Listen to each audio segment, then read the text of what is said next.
The three of us. Here we go. You got Tara? The four of you. Yeah. What am I ready? saying? You're saying nothing. We're just, that's the three. You ready? No, go, hey, Mama. And I'll say, what? And then do it, okay? Ready? Hey, Mama. What? This is Auntie Judy. How are ya? This is Deirdre. Hey, and we're in the soaring line. But when we're not watching Mama run out of the soaring fast line, we go geeking on Walt Disney World with Kurt and the whole geeking family. You can go.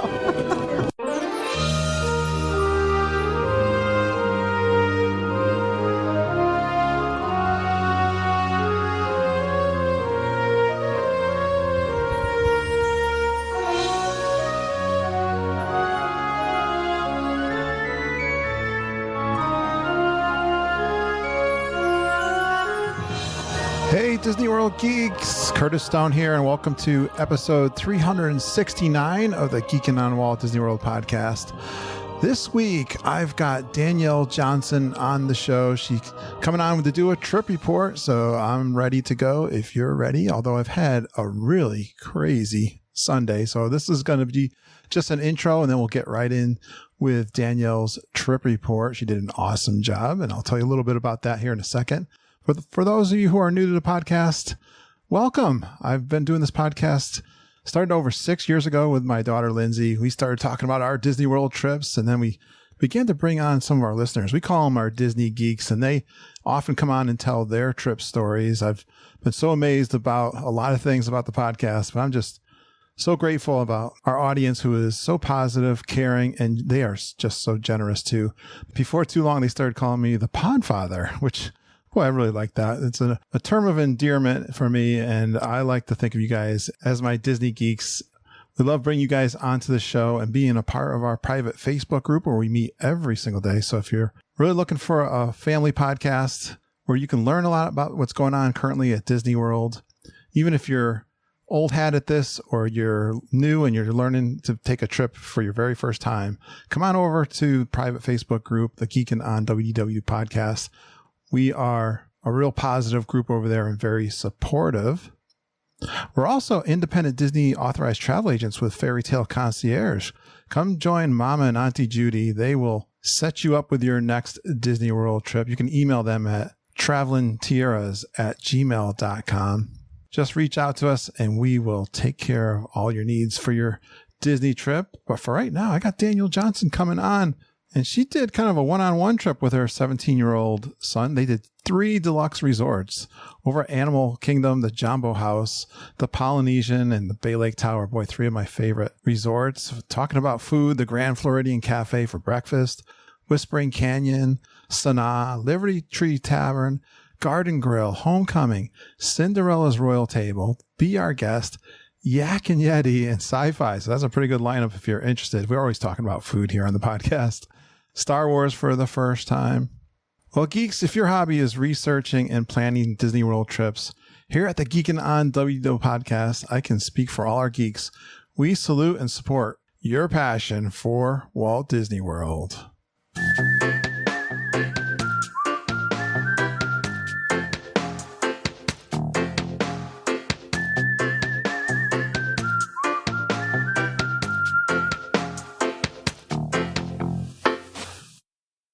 Well, I'm super excited, not only because it's a Thursday night and I'm doing a podcast. I got the day off tomorrow, but I love doing trip reports with the Geekin' family. So I got a new super geek coming on here tonight. Let's welcome her properly. She grew up within 30 minutes of Walt Disney World. I bet that was in Florida. She spent her teenage years and early 20s hanging out at Pleasure Island and resort pool hopping. That is really cool. I wasn't able to do that. She's a Disney nut. I think we call that a geek here on the podcast. And I think she's very welcome here. She listens to podcasts. She does tons of research and watches a lot of live streams. Her kids and her better half think she's crazy. I bet you most of the people think she's crazy. We get that all the time, Danielle. Please give a warm Geekin' family welcome to Danielle Johnson.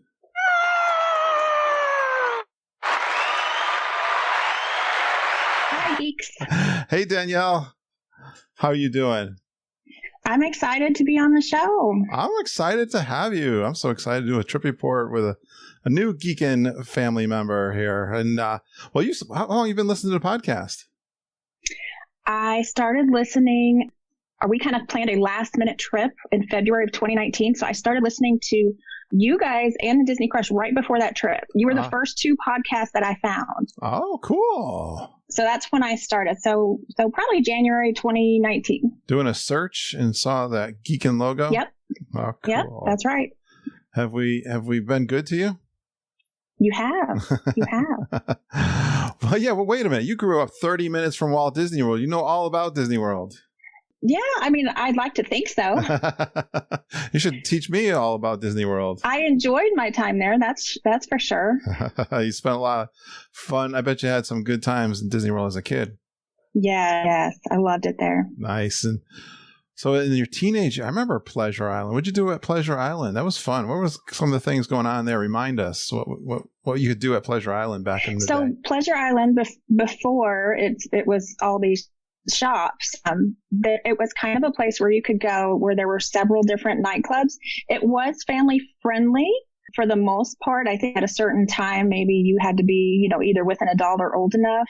And there were certain kind of clubs there where you had to be at least 21 or not. But they had different clubs. They had the Rockin' Beach Club. They had Mannequins. They had the Adventurers Club. A lot, I think, at least for me as a teenager and somebody who was in their early 20s, who worked like in the tourist industry, it was someplace that we all liked kind of to gather and hang out. And so later on, when I realized that they got rid of it, I was really disappointed. I can understand that. They were still there when I first started going to Disney World back in 1999, 2000 time period. Yeah. I didn't get a chance to spend a lot of time there that I can remember. I would have liked to have done the comedy clubs. And was there somewhere particularly that you liked of Pleasure Island? Really just the atmosphere, because there were so many different options. So we would go hang out at the pools during the day and then go over there at night. And, when you live so close, I mean, that's just what you do, I guess. We had an awesome time. Could you get in the pools even though you weren't staying there? We would, I think the restrictions were just a lot looser, because we would drive up to the beach club and say we were going to eat lunch, and they didn't check anything. They said, "Oh, come on through," every single time.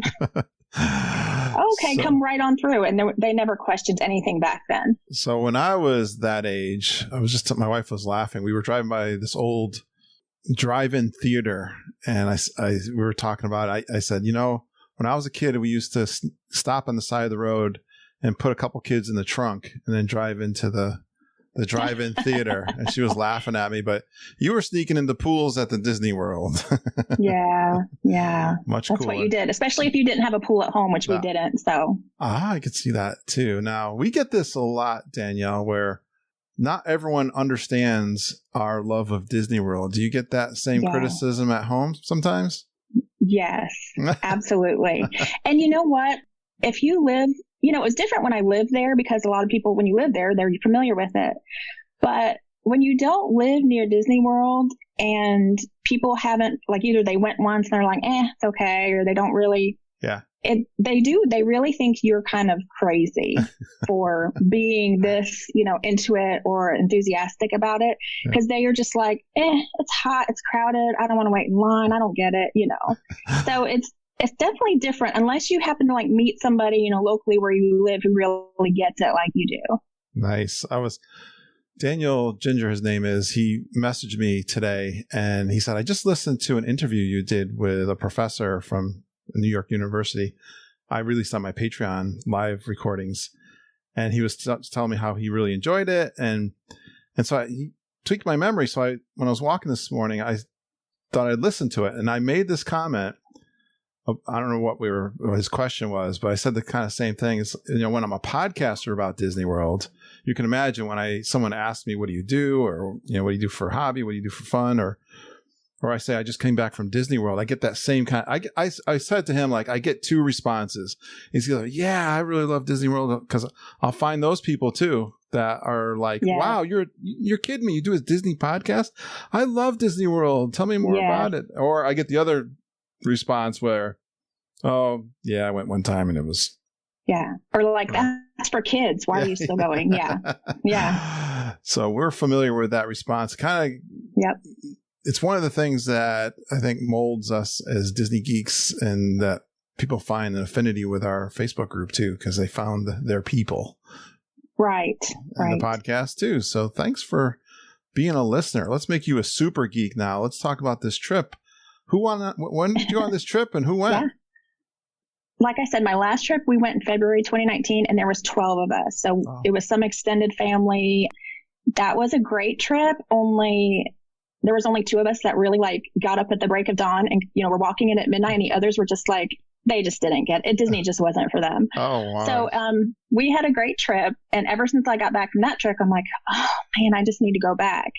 What I was thinking is that I would plan a trip for us for October of 2020, because that's when our kids are out of school. Yeah. When I told everybody, they're like, no, we're not ready to go back yet. No, we're going to skip it. My family like to spend their time at the beach and stuff like that. I mean, we literally go to the beach every vacation, and I'm like, the beach is relaxing, but Disney's so fun.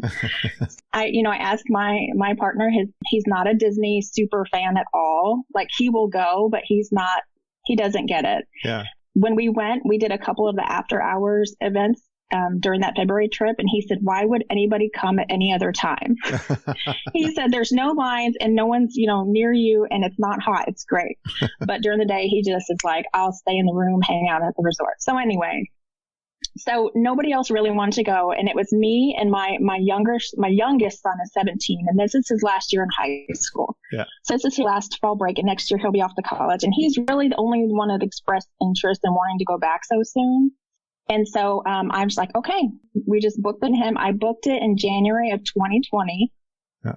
So then all the COVID stuff came, and then I'm like, oh, what happened with it? So I just kind of decided I would write it out and see where it went.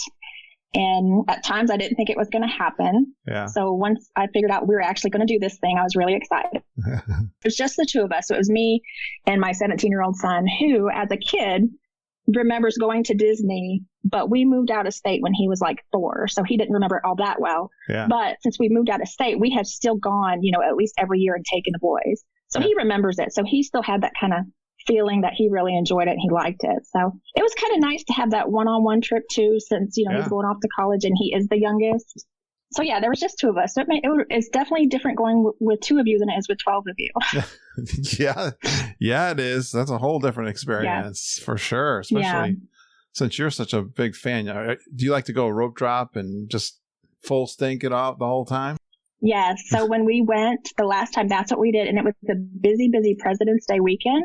And we would get up at 6 a.m. and, come dragging in when the park was closed.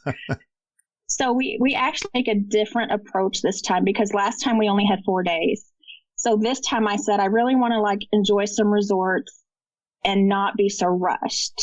So I scheduled it for a week. I made the reservation in January for a 7-night stay. And as time went on, I kept wanting to add more. I kept wanting more time. So at one point I added 2 days on the front end at Animal Kingdom Lodge, because I really wanted to check that out. And then in the end, I added 1 more day at Bay Lake Towers, because I wanted to check that out. So we really had, we were there for 10 or 11 days. So this trip was quite different, because we really got to kind of relax a little. Yeah. We weren't running around like crazy.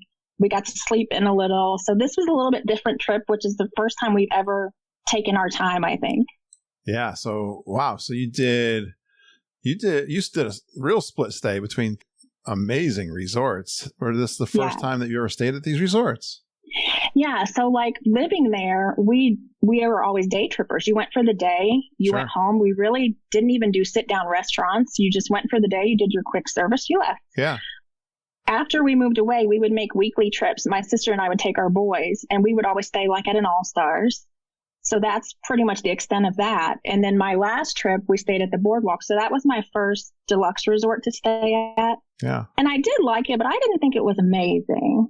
So I decided I really wanted to kind of see what some of the other resorts are like, especially after listening to the podcast and hearing everybody's which ones they like the most. I'm like, oh, I want to try that one. And so since it was 2 of us and we were light packers, it wasn't a big deal to kind of have to pack up and move again. Yeah. Yeah, that's true. And you were there a bunch of nights. So it's. Yeah. So you did 2 nights in Jambo House. You did. Yes. 7 nights at Polynesian, my favorite. Yep. And then my home Yep. resort, the Bay Lake Tower, for 1 night. Yes. So let's go through Yeah. each of them. Jambo House at the Grand Animal Kingdom. What'd you think of Jambo House? It was awesome. Of course, you got the lobby, and that's why I was like really wanting to get, Jambo. The lobby was amazing. When we got there, it was nighttime, so it was all lit up. The only floor open right now, that 5th floor. So it was so nice because it was so quiet. It was really relaxing. You would see a few people around, but not many people. Yeah. The downside to that is that nothing was open. Oh, yeah. But since we were only there 2 nights and we had a cart, it wasn't a huge deal. So we had snacks and stuff. But there was hardly anybody in the pool. It was so quiet. It was so relaxing. And I just loved that lobby. And of course the animals, so we would just walk outside. Now we didn't have a Savannah view. I got a standard room. Our room was on the 5th floor, right off of that bridge, that suspension bridge that's in the resort. Yeah. And so we could just walk downstairs and we would walk out and look at the animals, and it was really nice. And my son also really liked that resort. I think that was his favorite. Yeah, it's a little bit eerie with not that many people. Although I gotta say, one thing about the deluxe resorts, you really don't run into a lot of people anyway. Like when you're walking those halls for the rooms or in the lobbies. I mean, yes, there's times of the day when it's busy, but like early in the morning, late at night, it's really not that. It's so grand, right? It's not that crowded. It doesn't feel to me. It's not, it's not like you're staying at, one of the value resorts. That's the comparison. It's definitely different. Yeah, that's the comparation I'm making. That's what I've said. But honestly, I'm the type of person, I'm kind of good with either. I think it matters what you're really wanting to do on your trip. Yeah. But I'm perfectly fine with staying in an all-star also. So I think it just depends what you really want to focus on for that trip. Me too. You got to have your expectations set. You just understand what you're in for. Yeah, I'm with you there. I agree. Yeah. Oh, did I lose you? Yeah. No, she's there. Okay. So then we went over to the Poly. Yeah. Oh no, I just plugged in. Yeah. Then we went over to the Poly. I have always wanted to stay there, and I've never stayed there, but I've of course visited the lobby like everybody else. And I thought, of course, it was just awesome. And the tiki torches were lit up. So it wasn't busy. Yeah. It was quiet, relaxing, hardly anybody in the pool. Now, there were people there, but it just wasn't anywhere near busy the Poly usually is. Right. Because, you have, 9, 10 buildings closed, however many that is. My son, on the other hand, he's a 17-year-old boy. He said he thought it was kind of tacky. Tacky? And I said... Yes. And I said, what does that mean? Are you kidding me? This is one of the most beloved resorts. This is one of the most favorite resorts in all of Walt Disney World. I can't believe you. He's like, kind of shoulder shrug. And I was like, this is an amazing place. That drives me nuts when kids don't appreciate something like that. I know. But he said, he really loved Animal Kingdom Lodge. He just thought that was awesome. And I think one of the things with him is he likes being in the main building. Okay. Like he likes to be in, he thought it was kind of weird that you had to walk outside to go to the lobby and this and that. So I think that's why he liked Animal Kingdom so much. But I'm like, everybody loves the Poly. What are you talking about? The Poly's under construction, right? For the main log house there or longhouse? Whatever. So honestly, we were there the Poly October 3rd through the 10th. So honestly, it didn't affect us at all. The monorail was still stopping at the main house. Oh. And I was told that everything that's open now is going to stay open. Told, of course, and I know sometimes CMs get it wrong, but I was told that the monorail will remain open, the lobby will remain open. You just won't be able to use that front entrance or that monorail stop. Yeah, that's where all the work is happening. And that was supposed to start in November. Yeah, okay. Yeah, so it really... You could still walk around the shops and get food and all of that. So I could see the crane that was working on, the main house. But as far as like it hindering anything, it really didn't hinder anything for us. So the construction is located really in the monorail stop. Is that right? Yes. And the front entrance. So it's all right there at the front. So you can't go in and out the lobby like you used to in the main front. They said the monorail would probably stop. I think they said November 2nd. So the rumor I was about to start that they were putting in the old fountain is not true. Not that I know of. Not that I know of. Remember that would be great, though. They had that big elaborate fountain there, and then they put in this little tiki guy one. Yeah. It's like, what are they? That would be great. Well, the whole thing was when I heard that the Polynesian was under construction again, I was like, what in the world are they doing now in that place? They just finished it. Nice. That would be great, but I think it's just going to be on those two areas. It doesn't look like they're going to, because, sometimes you hear things that aren't correct, but that's what it seemed like. And so check-in was now at Pago Pago. Well, isn't that a relaxing resort for 7 nights? Yes, it really was. I love the beach vibe there. It's awesome. The music, the tiki torches, the whole vibe is. So the pools. The landscaping. So did you try that side pool there? That's a nice area too. Was that all open? Yep. Like yep. Both the pools were open. Pool there, yeah. Mm-hmm. And that they got snacks, drinks, and bar there. That was all open. I saw that it said it was open, but at the pool, we didn't use the pool until the evening time. Yeah. So when we were there, the pool was the snacks weren't open at the pool, but Captain Cook's was open and Kona was open. Oh, Kona and was right. The pineapple, the Dole Whip thing was open. Yeah. But as far as the pool bar, I think it was open, but I think it closed at the pool. Yeah, the hot tub is there right there too, right? How was your room? Whereabouts was your room then?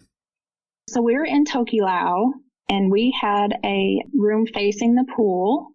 And, if you look balcony, you could see the castle in the distance lit up. So that was really cool. Yeah. I did do a touring plans request. It wasn't the same room I asked for, but it was very, very close to it. So I was happy with that. Excellent. You're really not far from the parking either. Right. Yes. You can walk over. Yeah. Did you walk over to the Ticket Transportation Center? One day just to see what the difference was, but we mainly used the main monorail stop. Okay. But when you park your car to go to your room, it's really not far. Yeah, right. You had the car. So no Ohana though, right?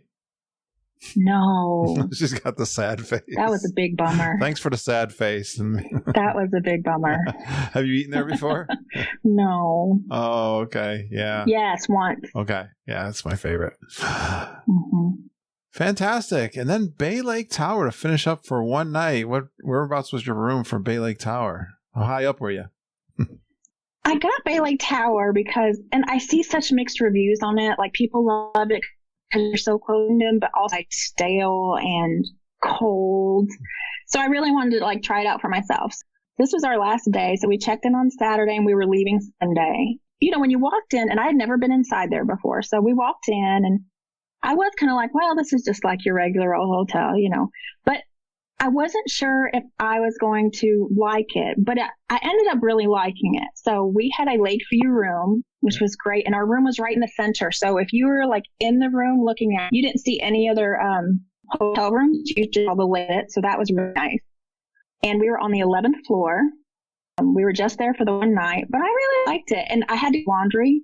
So I think a theme park room would be awesome, but I also really like that Lakeview. It was really nice. Yeah, I don't think you're missing anything. Walking into Bay Lake Tower, I really didn't think I was going to like it that much.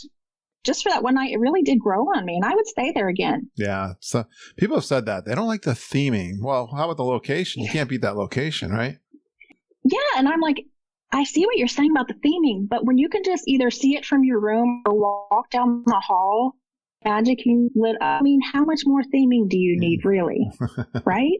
Oh, you got that right. And I don't think you need any more theming. You could see the Magic Kingdom lit up. So that's right. I don't know if that argument's fair. I totally agree. That's one of the best views on property. I mean, before you had the Grand Destino, now the Riviera, that are tower kind of tall buildings that you can see through. I mean, how cool is it to have Disney World in your picture window? Yeah, I'm thinking that's enough Disney theming. You know what I'm saying? That's right. You got me. Yeah, and the walk to Magic Kingdom, and you got a monorail going through your resort there. Yeah. So what? Yeah, I don't accept that argument that there's not enough Disney there. There's a lot of magic to the Magic Kingdom resorts. Period. So, yes. Don't tell me about the theming business. I don't need Mickey Mouse everywhere. Yes. And while we were there, we tried to either eat at or visit as many resorts as possible. Because like I said, we didn't usually stay in resorts as a kid because we were just day people. And then we were always at Values. So I loved going and seeing all the different resorts. That was probably my favorite part of the trip. Oh, did you? Yeah, I took a couple tours to some other. Yeah, resorts. so we had breakfast at Grand Floridian. Yeah. And a funny story is that when I was in a tent, that's where they had our homecoming dance. So I had not been in the Grand Floridian since 10th grade. Oh, wow. So that was, yeah. That's cool. And you know what? People always say they think it's kind of stuffy and stuff, but I don't know. I think I would say it was really nice there. Yeah, I've had this. We So I've said saw, that. I've said that on the podcast. Like for me, you hear about Grand Floridian. I mean, and it's the flagship, and I don't know. I get this feeling like all the rich people go there, right? Yeah. And you see a lot of formal things are happening. I think I just learned about myself that I'm not necessarily a formal person, but I think you're right. If you're just going over there, I mean, I love going over there like for Grand Floridian Cafe or 1900 Park Fair. But I was like, I don't know. It's just not my style, I would say. I like them. Yeah. I mean, Wilderness Lodge is I'm more of a rustic or the Polynesian kind of style. That's all. Yeah. Or the beach style. And I could be one of the most informal people Like I am nowhere near a formal person. Yeah. But when I walked in, it really was beautiful. Oh, I don't know what the rooms are like, but other than what I've seen on YouTube, but it was really pretty and the grounds are so nice. But going back to what you said, I think Wilderness Lodge and Copper Creek are totally my favorite. Oh, you went over visiting? Yes. Yeah, you went over visiting that? Yeah. Yes. Yeah, it's beautiful. Yes, we saw some Copper Creek DVC rooms. We walked Wilderness Lodge, and I would be my favorite. So I'm going to have to stay there. Yeah, I can remember talking to people about Disney World years ago. It seemed like they were always telling me they stayed at the Wilderness Lodge. That came up all the time. And that, you probably heard me say this, but I've never stayed there. Of all the places I've stayed, Saratoga Springs. Yeah, I did. Yeah. Wilderness Lodge. I haven't. Yeah, I'm with you. Well, Animal Kingdom Lodge is a lot like, it's got that grandeur of that rustic. Yeah. They're very similar in that regard too. Yeah, we started talking about food. We might as well talk about the Grand Flow Cafe for breakfast. What'd you have for breakfast there? Yeah. We just we had the grand breakfast. I think we both breakfast, and it was good. It wasn't like amazing, but it was really nice. Like I said, I loved seeing the resort while we were there. We had a seat right by the window. It was really pretty. So that was about it for there. I mean, we just walked around the lobby and then we had our breakfast and then we're off for the day. But I think I would try to see what it's like to stay there. Absolutely. And you're the second interview I've done recently where they didn't have the Eggs Benedict. And that's the most famous thing at the Grand Floridian for breakfast. That's something we really noticed this trip is that the menus were so limited. Oh, okay. So limited. All of the menus everywhere seemed very, very limited. Yeah. That makes sense. All right. Well, let's try. So were you going out to those resorts to check out meals then? Where did you go to eat? Give me some of your favorites. As far as resorts go, I don't think we ate at too many resorts. We did go over to Whispering Canyon. We tried dinner and breakfast there, mostly because we wanted to check out the lodge. Yeah, good. Which, like I said, we both really liked. So we went over there for Whispering Canyon. Dinner wasn't amazing, but it was good. Yeah. Like, it wasn't like, to die for. I wouldn't say you can't miss it. But I thought breakfast was really, really good there. That was a good breakfast. We went to Grand Floridian Cafe. We actually didn't eat at Kona. We just never made it over. We were in the resort, but we just never made a reservation there. We ate at Captain Cook's a few times, which was fine, but we never actually made it over to Kona. Now, before COVID happened and they canceled all the ADRs, I had reservations for like Kona and I had reservations for Ohana and all of that stuff, but that got all wiped out. But we ate at Sanaa, so over when we were at Animal Kingdom Lodge. Yeah. I know people might hate me for this, but I didn't think it was that wonderful. I wasn't super impressed. We had butter chicken. We had bread service. I just think everybody's tastes are different. It just wasn't my favorite. It was okay. Well, you must have heard me. I probably won't go back. I know that's terrible to say. Well, a lot of people love Sanaa, and I'm not a fan either. I'm not a fan of that Indian style food. I do like the bread service. Yeah. But no, I mean, so I'm with you. I wouldn't, I mean.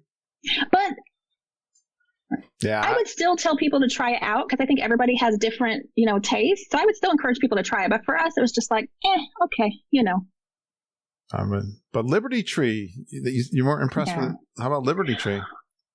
I know I wasn't. I was kind of. I had never eaten there. I was kind of excited to try that too. I mainly got it after hours dinner reservation, so that's why I got it. But we were hungry. And it might have been because I think 2 nights before that we were at Garden Grill, and it's kind of the same type of food. Yeah. And I kind of felt that the Garden Grill food was a lot better than the Liberty Tree food, and maybe that played into it. Okay. But I don't know. Like I said, I listened to a lot of stuff. People just rave about Liberty, and they're fine. It just wasn't amazing. Well, what'd you like about Garden Grill?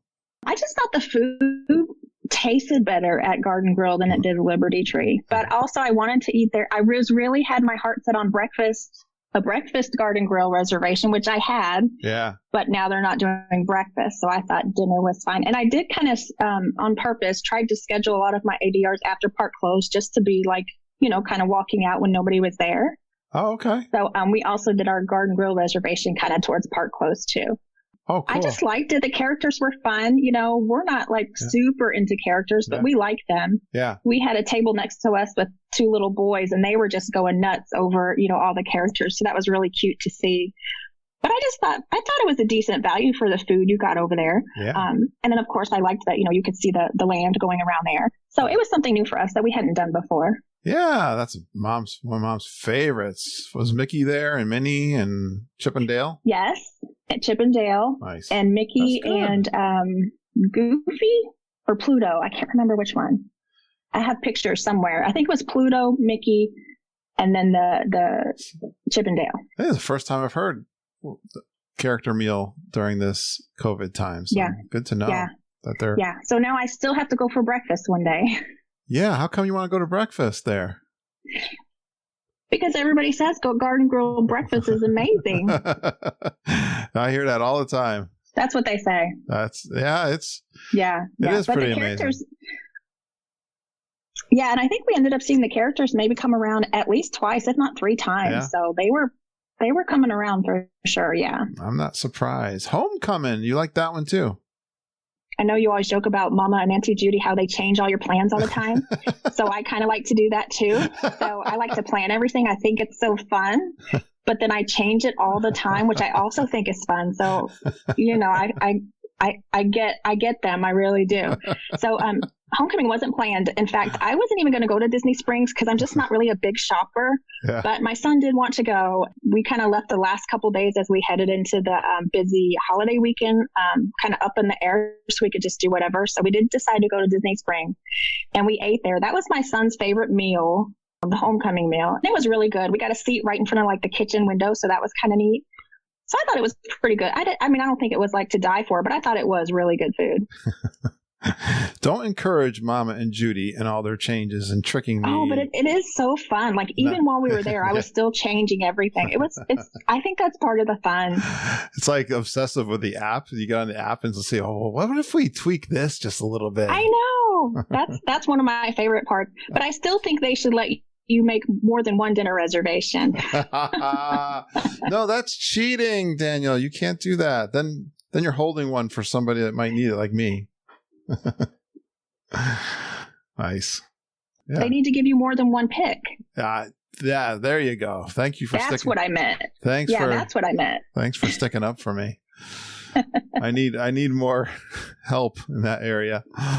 We are going out tomorrow. I got the day off. We're going up to a restaurant up in Massachusetts, going up to a big mountain to hang out. So I'm looking forward to that. Oh, nice. They cooked that up today. So I'm excited for that. So what's CRT? Fun. I don't know these acronyms. What's Cinderella's Table. Cinderella's Royal Table. I should know them, but I don't have them all memorized even. That's from reading the Touring Plans chat. That's what that's from. Oh, you're one of those people. Yeah, that's Cinderella's Table. And I know some people think that it's not worth it. But to be honest, we really liked our meal there. The filet was really good. The dessert was really good. The dessert is what put Cinderella's Royal Table over Be Our Guest for me. Okay. Because I didn't think Be Our Guest dessert was very good. All right. I know it's expensive, but I mean, I think locally, if we go out to a restaurant and we get an appetizer, a meal, a filet, and then a dessert, I don't think it's too far off. So I was pleased with the meal. Good. I thought the quality was good. And we had never been in the castle, so it was something we wanted to do. So I was really pleased with that too. Did you have princesses there? Cinderella came out probably 3 times during the course of our meal, and we were long. So I think she came out 3 times within the hour. And she doesn't come to your table, but she does round and wave, and she does her little thing, which is very cute. We saw kids that really were little girls that were really loving it. I thought that was nice that she came out, even though we didn't have all of them there. I always felt if you're a Disney fan, you got to do that one. I mean, it's the castle. Yeah. Yeah. I might not do it every trip, but I would do it maybe I don't know. I liked it. I would do it at least every trip. I liked it. Good. And that was also after park close also. What time was the park closing? During the week, it was closing at 6.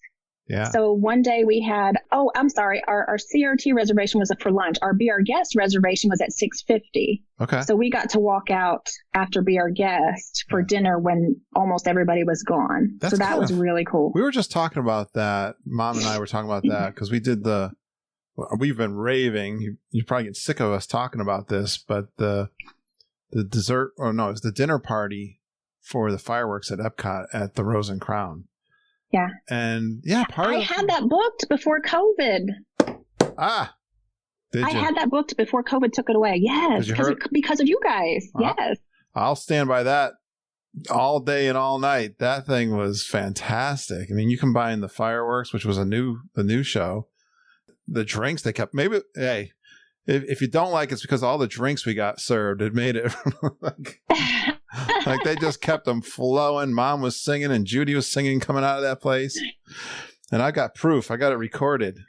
So y'all had a good time. Oh, we did. And y'all had a good time. The staff was fantastic. Yeah, we had our dessert while everyone was leaving. And yeah, it's just so fun to be walking out late at night when nobody's there, right? Yeah, it's just kind of like magic. It is. Like a little music in the background. It's like magic, yes.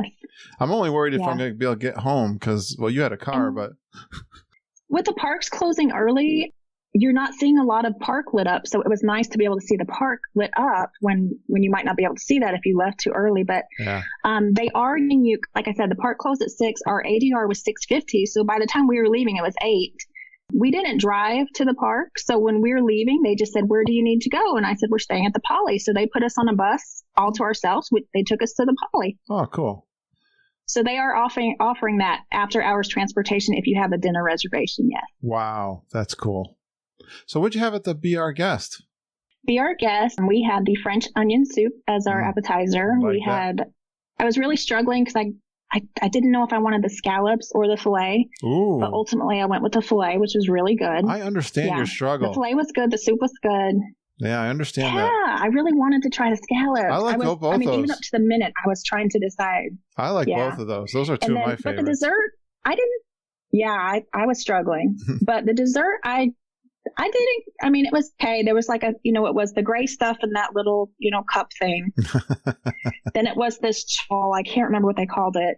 And then there was like some kind of like a pink raspberry macaroon or something. And it was okay, but I thought Cinderella's table had a much better dessert. Yeah.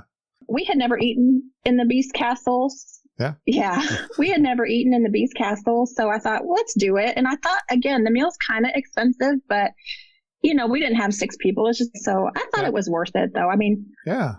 I just compared it to going to a 3-course meal at home, and those aren't cheap either. So I don't think it was bad. I wouldn't do it every trip, like I said, but I would do it every now and then. Beautiful. Now, how about the Yak and Yeti? Did you do the sit-down restaurant at Yak and Yeti? Yeah, and only because people rave about it, so I wanted to try it, and it was good. We had they had a special that day. It was like Bang Bang Calamari.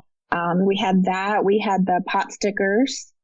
We had my son had some kind of chicken dish that had rice and stuff, and that was really good. Good. But it was really good, and we actually had 2 reservations for it because we were going to go back, but then we decided we didn't need to go back to Animal Kingdom. But if we did, we were going to eat there a second time because we really did like Yak and Yeti. Yeah, I don't think a lot of if you're not a podcast listener, you might even know that it's there. I mean, I didn't know it was there. That's absolutely true. Yeah, that's absolutely true. My wife told me about it because she does all the research, and I was like, "Yeah, that sounds good." Yeah, it's kind of a nifty place inside, right? It's got some character to it. And we were trying to make sure we had places to kind of go and relax and sit during the day because we just, the heat and stuff, we weren't sure. Which that's one thing that gets me every time. I just forget how hot it gets there. Like. Even in October? No, I grew up there, and I'm been out like temp a couple days was like in the 100s. Wow. And the first 3 or 4 days we're there, it was great, but the second half of our trip was just melting. I mean, I keep going back to say, I don't know how I ever lived there. It's just the heat is awful. So I said, I probably will only come back during the cooler months now. Danielle, it's October. It hasn't cooled down there yet? No, it was hot. Riot. That's a riot. Well, when I'm in there in February, sometimes, I was just thinking we're going to be there in February. It was cold sometimes in February, like back home. Sometimes the thing is, you never know. I think about February. Sometimes it's really cold. Sometimes it's just okay. I don't know. Well, it sounds like you did a bunch of restaurants we recommended. So thanks for trusting us when exploring a little bit. Yes. What's your favorite restaurant in Disney World? Then do you know overall? Oh, goodness. My favorite? I don't know if I could pick a favorite. That's everyone gets stumped with that question. We also did sci-fi. And what was really weird about sci-fi is that normally it's like really kind of busy and loud in there. Yeah. But because of COVID, weren't feeling all this really strange. Like it was strangely quiet in there. To me, that kind of took a little bit away from the atmosphere. Yeah. But it was just kind of. At one point, I said it's like a library in here. It was very weird. Even with the sci-fi movies. I don't know if I could pick a favorite. I don't know if I could pick. All right. Yeah, it was really quiet. It was really strange. Okay. Sounds like you like a good steak.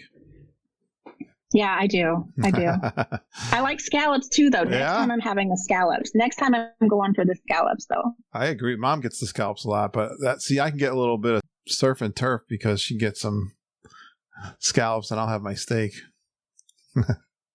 Yeah, that's the way to go right there. So you tried Star Wars for the first time, did you? And you also did a lounge, one of my favorite lounges for the first time. What'd you think of Oga's?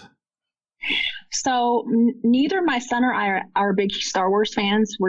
I think I haven't seen a Star Wars movie since I was a kid in the 80s. Like, it's just been that long. I'm just not really totally into it, but we both thought that it would be a neat experience. And, I watched the live streams and listen to the podcast. So I'm like, everybody says it's so awesome. So I'm like, we're definitely going to do it. So of course I'm, watching all the research on how to get your boarding group and that kind of thing too. Right. So we did get a boarding group. We got group 47. I think we got called about like 1:15. After we rode, that was our reservation for Oga's. And it was a lot funner than I expected. Like, I thought it would be kind of cheesy, I guess, and just kind of like, but it was actually really fun. We really did enjoy it. Now I think my few drinks and I had one, but they don't have alcohol in them. Yeah. But it was actually really fun. We didn't get a sit down table. We had one of the stand up stations, which was fine too, but the AC in there was awesome. So we were just lucky to be inside, and it was raining that day. But just the land, just walking around the land and then going to Oga's and then the ride, like it was really neat. Even for like non-Star Wars fans like us, like it was really cool. So I was really glad that we did that. We kind of went in with like, well, if we don't get a boarding group, that's not the end of the world, but we got one. So we're really glad we did. It was impressive. The land is impressive, I would say. What'd you think of the rides? Rides were good. The rides, of course, was really cool. My son thought it was really cool. Smuggler's Run was, it was okay. It's not as good as Rise, but it was still fun. But yeah, I thought it was really fun. From someone who's not a super Star Wars fan, I really enjoyed it. Did you get to pilot the Millennium Falcon, or what position did you get? Yes, and I did get to pilot. My son said I was a terrible pilot. We were crashing into It was difficult over the place. It was difficult. I think it was difficult. And then we also did salvies because my son didn't want to build a lightsaber. And, they let you have one person in there with you, with the builder. So I went in and there was probably 6 builders in there and then, 6 people watching them. That was actually, I was really impressed with that. Yeah.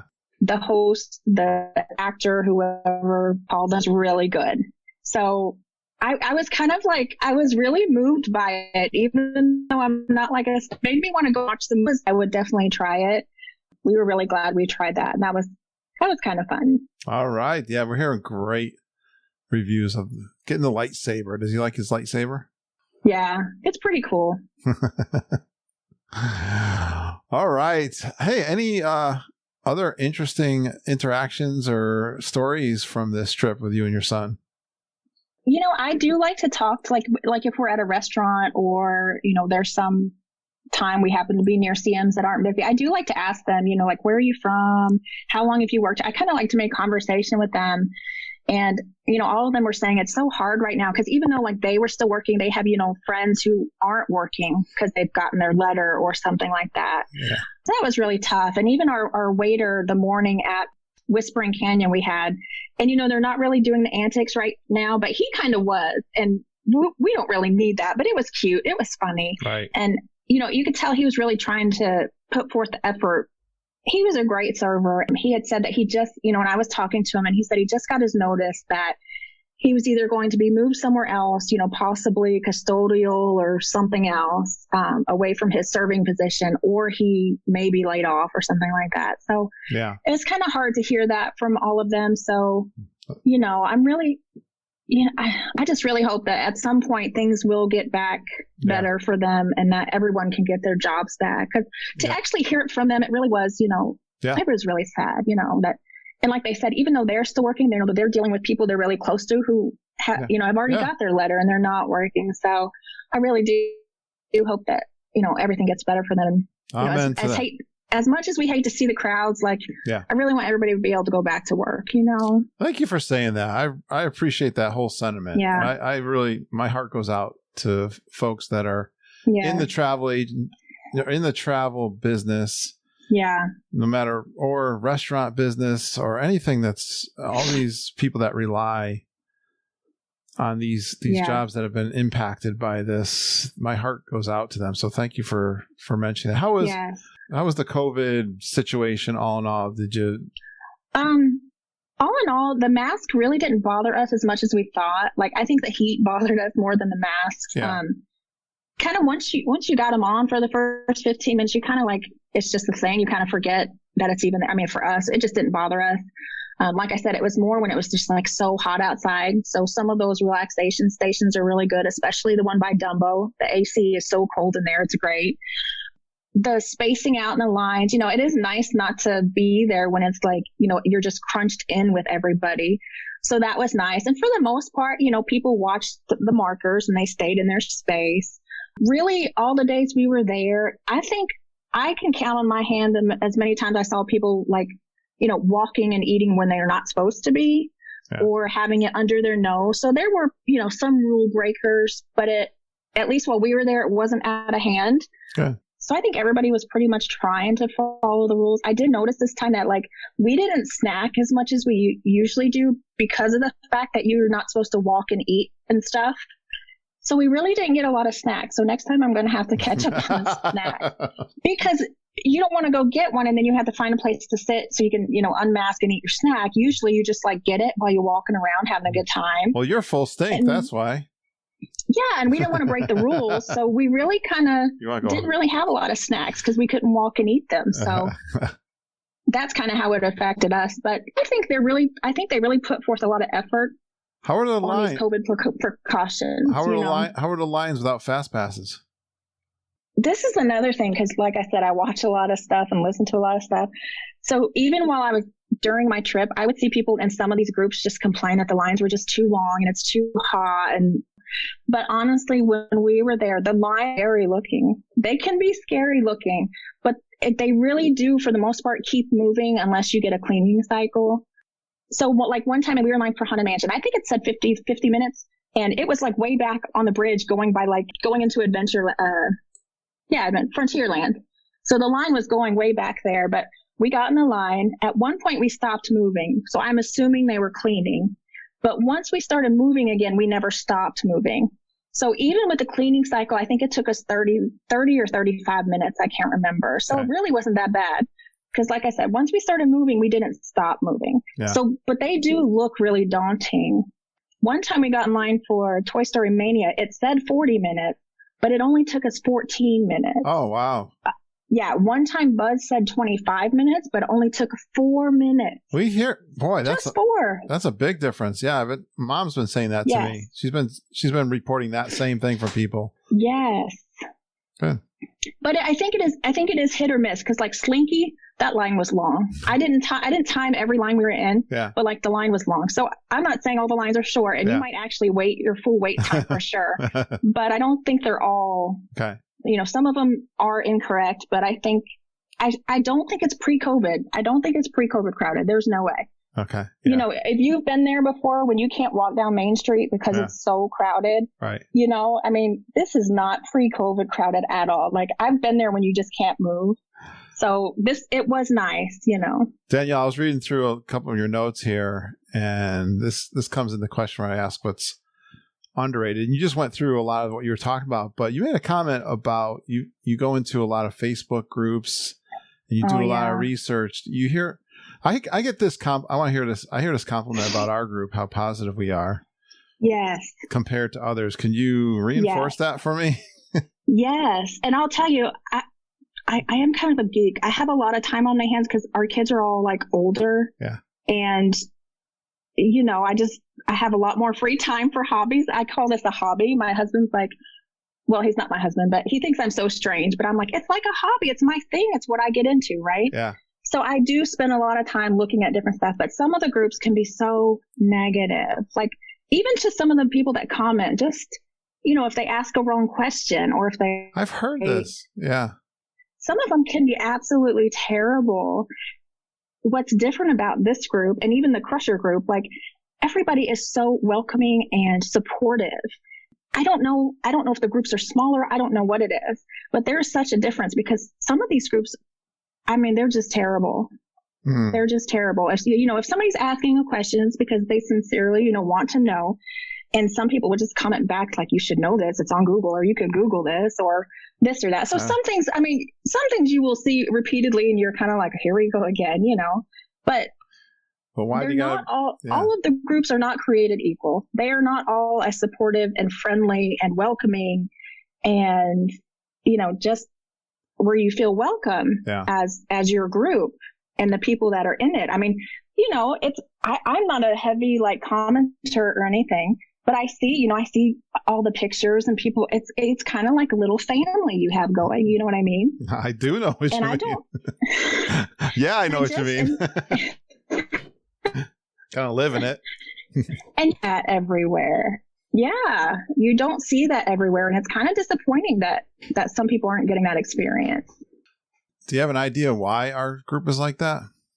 I think you pick the right people for the group. All right. No, I really don't know. I don't know. I really don't know. I don't know. I'm glad it is. I don't know why there's a difference. I really don't know why, but it is a lot different than some of the other ones out there. I've had some people come, say, we set a tone in our group, and a lot of people that are active members, it is private, and a lot of the most active people have been people that have been on the podcast too.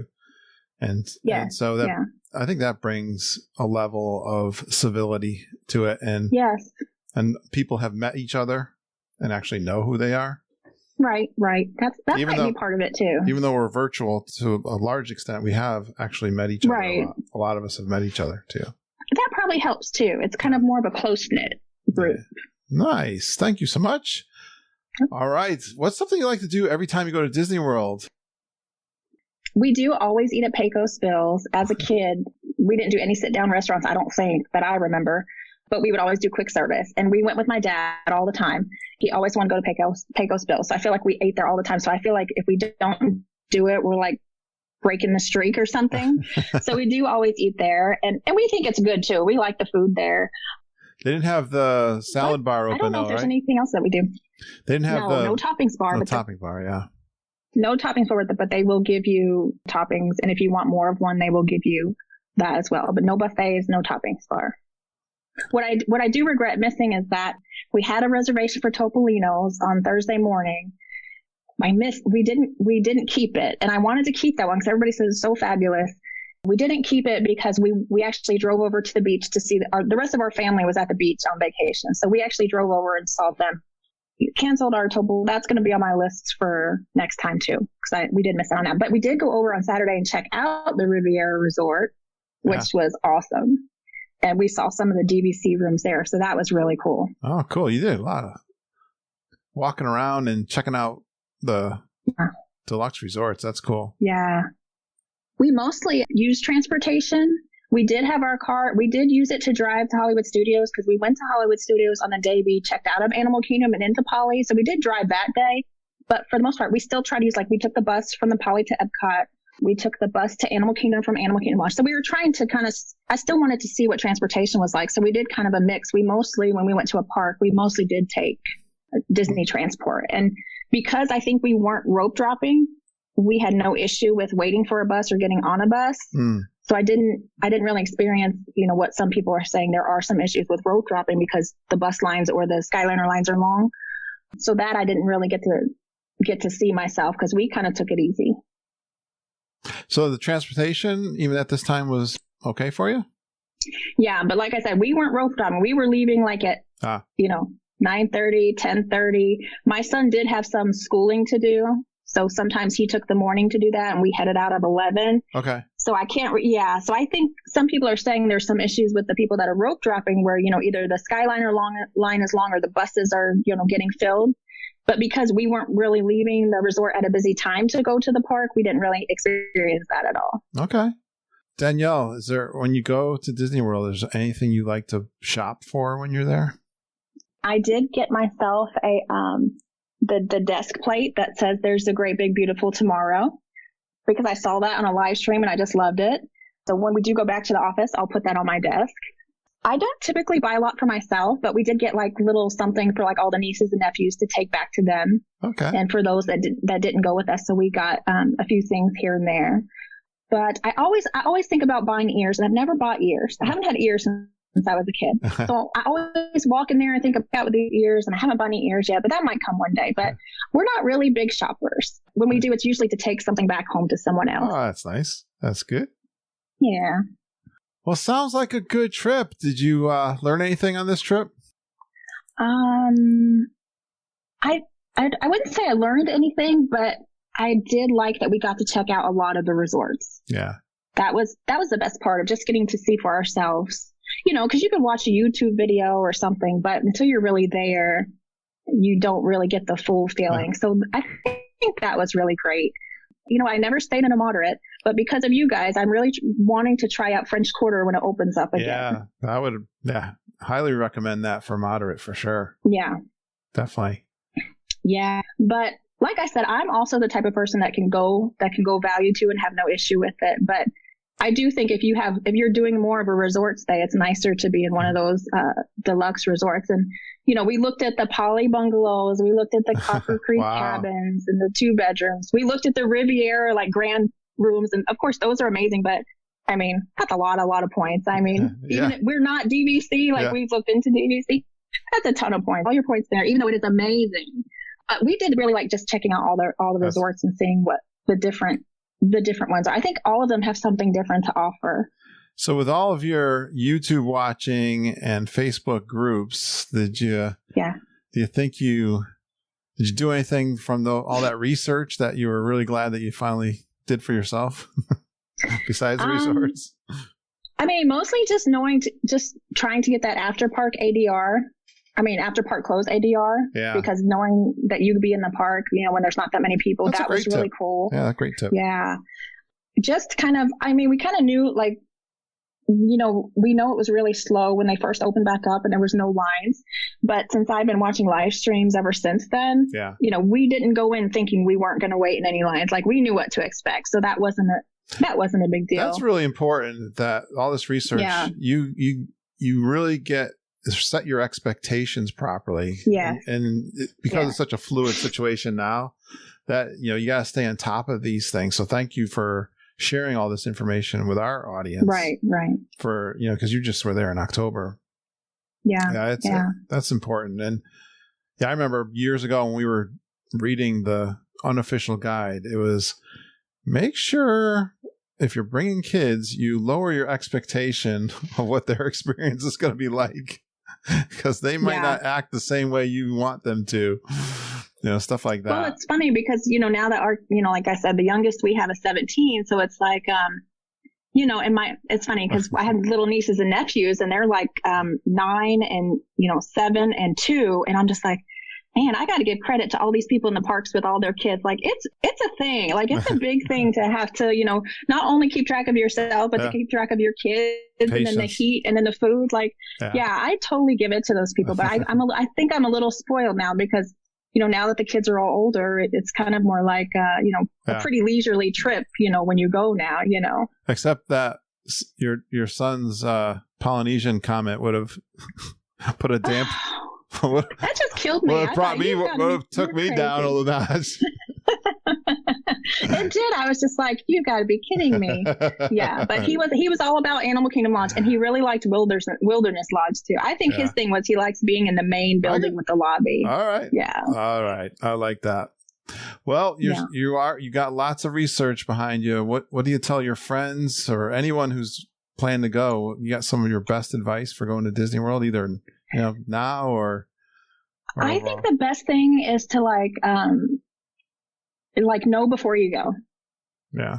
Know before you go. Like, I mean, I saw people at some of the parks, like they would walk in, they were trying to get into Oga's. Like, oh, you have to have a reservation? How do I get a reservation? And, the poor CM is like, we're totally booked today. There's no way you're like, I think it's just knowing what to expect, managing those expectations.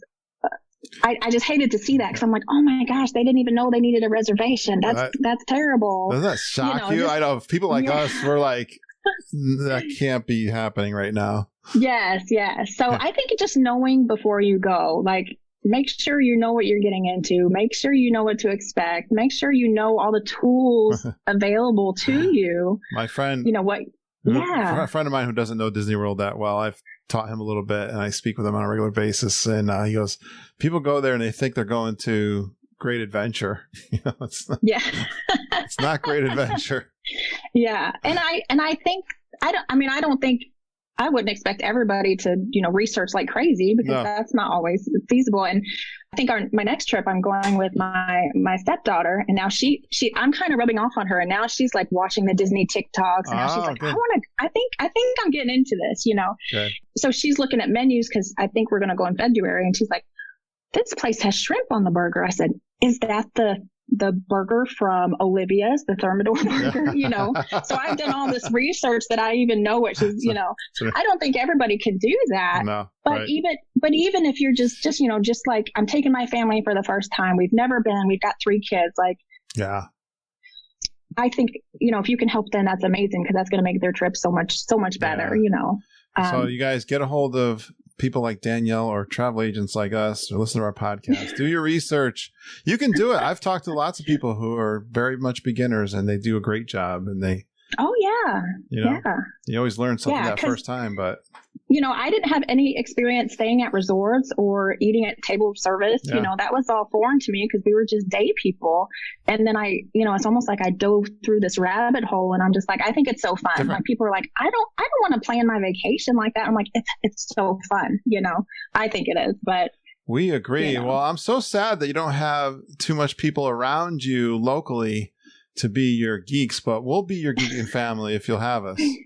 Yes. And I got my pen pal, and I've ever since joining the group, I've made good friends with Travis. Travis is my buddy. All right. He answers some questions for me too.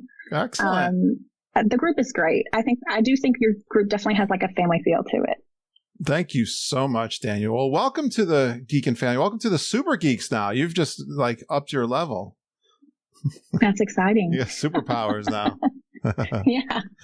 Send me a picture and we'll get you into the other private Facebook group.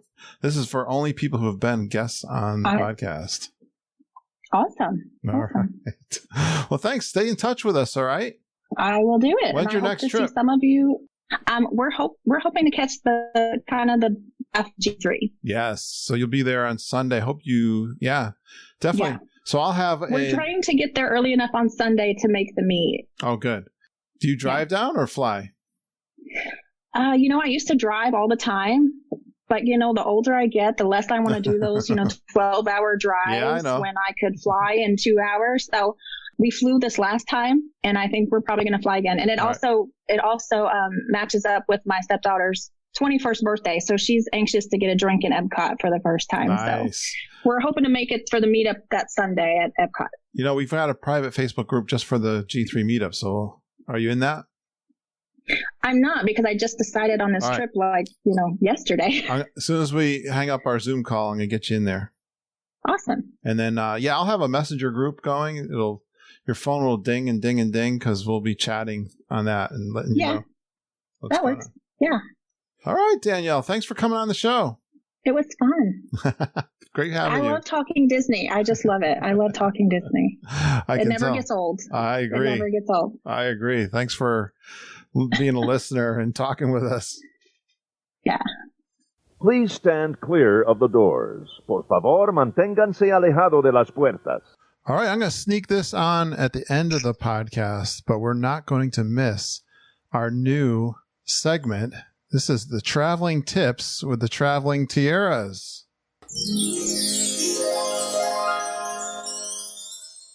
Woo! Hey. Hi, geeks. How's everybody?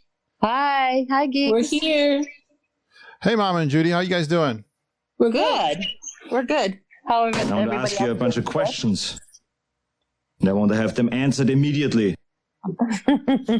That's okay.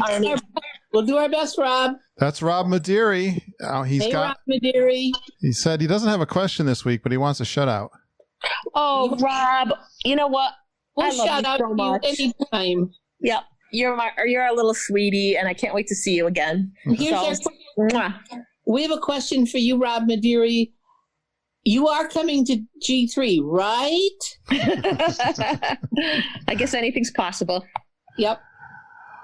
Well, I do have a couple of questions, guys, and I'm going to give them to you. And then I think you got a couple of tips for us too. But my first question came in through my website. I've got a little form there that they can fill out if you wanted to get the Traveling Tiers to do a quote for you, or you got a question for us. And this came in from Randall Lynch. He says, "Hi, ladies." Randall, how are you? Hi, Randall. He says, "You don't know me, but I listen to all the podcasts, and I'm in the Facebook group. I just don't." He says, "I just don't post much. I have a dining reservation for 4 people, but I need to change it to 2. Thought I'd done this in the past, but I don't see how I can do it now. Other than canceling and trying to get another, do you know a way?" Randall, just leave it alone. Even though it's for 4, if you show up with 2, you will be fine. They will not penalize you for that. Right. We've done it several times. You won't find availability, especially with the social distancing now that's going on at the restaurants. So it's fine. Just go ahead. When you get there, say there's only 2 of you, 2 couldn't make it, and you'll be all set. It's not an issue. Excellent. All right. I got a couple of 2 new listeners that came into the private Facebook group. They get a couple questions when they join our private Facebook group. Shout out to Ashley Baum. And she mentioned something here during my question, what's your biggest challenge in planning a Disney World vacation? She says right now, she's currently planning a trip at the end of the month, and there are 7 of us going. So trying to get reservations and plans for that size of a group is a challenge. You guys have any recommendations for? Wow. Yeah. Well, if you're going, you're going to make the best of it no matter what happens. As far as dining, that's a little bit on the tough side, don't you think, Judy? Because it's so late in the game. I mean, I know they only give you 60 days now, but what I would suggest is just be really flexible. Look at places that maybe are kind of off the beaten path if you're not getting exactly what you want. Like Ale and Compass is great. They do a nice breakfast. They do a nice dinner. And it's not that well known. Another tip, look around and see what's, kind of a little off the beaten path. And another tip is try to get it at an off time. rather than trying to go right at dinner. Maybe make it a late lunch or an early dinner, and you might have a better chance. And as you said, Margie, to be very flexible and see what's available. Yep. And as a last resort, I've heard and seen through some of my contacts pages that we have that people are having good luck with calling into the dining line and having someone from the dining line assist you when you have a group of 7, 8, or 9. Sometimes there's a little bit of a wait on the dining line, which is kind of, you may have to wait a little bit longer than you care to. But if you have a few extra minutes, go ahead and try that too. I also think probably put it out there on our Geekin Facebook page. You may have we've got quite a lot of geeks down in the parks now, so you might get some suggestions of people who kind of are in the same situation where they didn't get exactly what they want, but they may have some good suggestions for restaurants that are available or that they had, ease in getting availability. So there you go. Yeah, and we'll certainly be having them on the podcast doing trip reports. And if you go through the app, the My Disney Experience app, you can say, I want a dining reservation at this time, and it will show for this many people. And it will show you right there which restaurants are available and have room for that size party. So you don't have to try to put the party in and see. Yeah, really good. Yeah. Yeah. So go through the My Disney Experience app. It'll let you select, and it'll only show you restaurants that are available on the whole property. So you have to then pick and choose where you are. Yep. Don't you guys help with booking dining reservations? Yeah. And you guys have a little cheater. You guys have a way to get dining reservations that some people might not know about too. Oh, well, we don't reveal all our secrets, but yep, you can certainly reach out to us and we can help you. We'll give you a hand. All right. I got Elise Riggle also joined the private Facebook group. And one of her challenges, she says, is her son has special needs and challenges. And I was thinking when I read that, guys, about the DAS Pass, can you just quickly explain Elise may know about that, but others may not. Well, you know what you should do, Kurt, is probably, I think that would be a good topic for a whole podcast. And I think the person that would be the best to talk about that would be Tony Ann. Yeah. Because she uses the DAS Pass all the time. Okay. And she could be really helpful in how. Yes. But you know what? Just to get through, get Elise through if she's curious, you can go to any guest services location in the parks. Go ahead and tell them that your son has some special needs and you can get a pass right away. There's no questions asked. They don't get deep into whys, the hows, or whatever. They will give you the pass. And if you'd like more information about that, I believe Disney has a actual web page dedicated to that special needs pass, don't they, Judy? I think so. And basically, Elise, the DAS Pass is you'll go to the check-in where you check into the ride, and if it's an hour wait, they'll give you a return time, and they'll say, come back in an hour, or whatever the wait time is, and then you go back to the cast member, and then they put you through the old right away.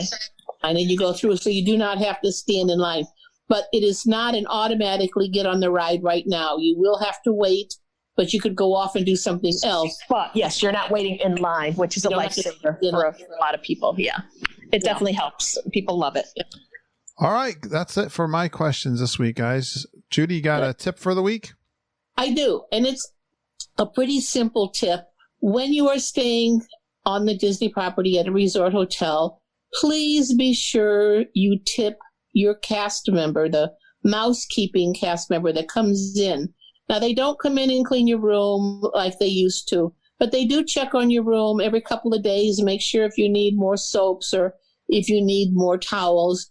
But at the end of your stay, they're going to really deep clean that room for you. And they say that you should be tipping between $2 to $5 a day for your room. So please make sure when you're done with your stay, leave your cast member, your housekeeping cast member, a nice tip. Yeah. Definitely. Excellent tip. And I don't think some of our European friends actually are familiar with that. Some people actually make cute little envelopes and they'll put the tip in. Some people, when they were cleaning every day, would leave a tip every single day. But with things the way they are right now, that I don't think you could do that. But just leave them a nice tip, maybe a nice note. Thank you very much. We appreciate what you're doing. The great cast members of Disney World, they're suffering, a lot of them now. So, yeah, whatever little bit you can do is greatly appreciated. My other tip, this is a crazy one. Bring a straw. Because Disney only gives you paper straws, and they're terrible to drink out of. Oh, they're the worst, aren't they? Yeah, so bring a straw that you can just clean out and stick in your purse or your backpack, and then you'll have a nice straw to drink your drinks out of and not have to deal with a paper straw. That was a crazy one. Or do what I do and never use a straw. Right. Yeah, I need a straw when I'm drinking. That's my all the tip. time. It's great. My tip for your slushies and your frozen margaritas, lime margaritas, is don't use a straw. I learned that because years ago I used to suck all the juice, the best part, and all would be left as ice in my I don't know how you do that. That never happened to me, Curtis. Never. I love to have it consistent. Get the whole thing. I want it consistent all the way through my frozen drink. That's a Podfather problem. I don't think that's an issue. Yeah, that's your problem there. No, straws are for girls. Oh, God. Oh, my God. All right, Mama, what's your tip? Okay, mine is something a lot of people probably already know, but I'm going to put it out there because it's important. As of January 1st, Disney is no longer offering free Magic Bands. You can still get them when you book your trip and you go into My Disney Experience, and it's $5 for a plain colored Magic Band. You can still, of course, order special ones online if you like, or just recycle the ones that you already have. It's not like we don't all have a million Magic Bands, right? That is just important for you to know that you're not going to get any free ones. The other part of that is that everything's available on your phone, which makes it even easier. I know Judy doesn't like it because she doesn't carry her phone in her hand or anywhere close by. That is the tip. Simple, and there it is. I was looking on the Disney site and I saw there's a lot of really neat, fancy ones that they're offering right now, but for a price. So if you don't want to...